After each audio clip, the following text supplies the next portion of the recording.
Hi, this is Jeff Morgan, and today I want to discuss with you why county governments should consider building their information security program on the HIPAA Security Rule. If you're a county executive, department manager, or county commissioner, this video is definitely for you. In the next few minutes, I'll cover the basics of both HIPAA and information security for county governments. As a senior county executive, this should be a major concern for you.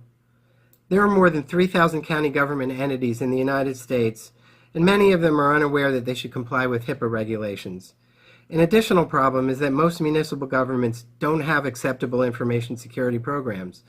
How do you know if you should comply with HIPAA? And if you should be compliant, are you actually doing it? Or have you exposed your organization to multi-million-dollar lawsuits because of negligence? Let's start with a few questions. Does any department in your organization transmit health information electronically? Probably, so let's take a closer look. Does your county operate any of the following? Do you provide social services where you bill Medicaid? Do you operate mental health clinics that bill Medicaid, Medicare, or health insurance companies? Do you have public health clinics? Do you provide dental services? Do you have a probation department that performs drug testing? Or do you have a jail or correctional facility where medical services may be provided? Or do you offer veteran services? If you answered yes to any of these, you may be a covered entity, and you may have protected health information that's covered under the HIPAA privacy and security rules. You're required by federal law to take appropriate steps to protect this information. For the purposes of this video, we'll only be discussing the security rule, but privacy should also be a major concern for you. Contrary to popular belief, HIPAA is not an onerous, difficult to comply with rule. It's a framework based on best practices that you should be doing anyway in order to protect the confidentiality, integrity, and availability of all your information. Most counties don't have acceptable information and cybersecurity programs. Here's a link to my article on the subject if you'd like to read about it in more detail. If you don't have an information security policy, you absolutely, definitely need one.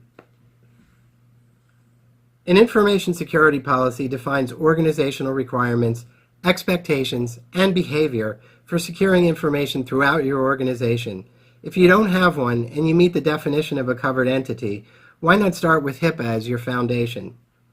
Information security is not an IT function, and it shouldn't be delegated to your IT department. You should establish a multidisciplinary team to develop appropriate organizational policies that apply to everyone in your organization. HIPAA was passed in 1996, and compliance for the security rule was required by 2005. If you're a covered entity and you now realize that you're not compliant, you're 13 years behind. Honestly, this is a pretty common oversight for county governments, and it's not too late to get compliant now.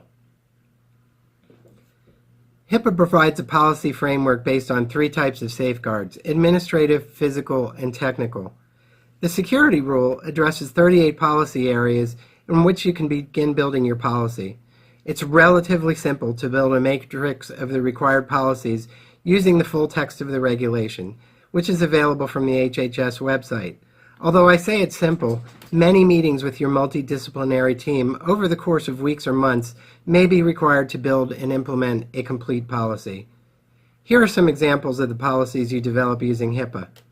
Administrative policies include risk management, sanction policies, termination procedures, security reminders, monitoring, password management, and data backup and disaster recovery.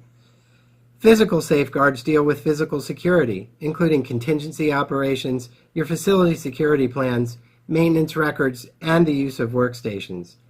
Technical controls include access controls, unique user identification, automatic log-off, encryption, audit controls, and transmission security. There are several other frameworks you can use to develop information security programs, including those available from NIST, International Organization for Standardization, and COBIT. The advantage of HIPAA is that you'll quickly develop a policy to become compliant if you're not already.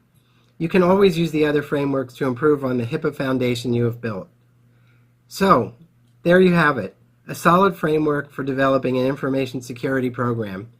If you would like to discuss details of your information security program in more detail, please feel free to send me an email and we'll schedule a time to discuss it. And thank you very much for watching.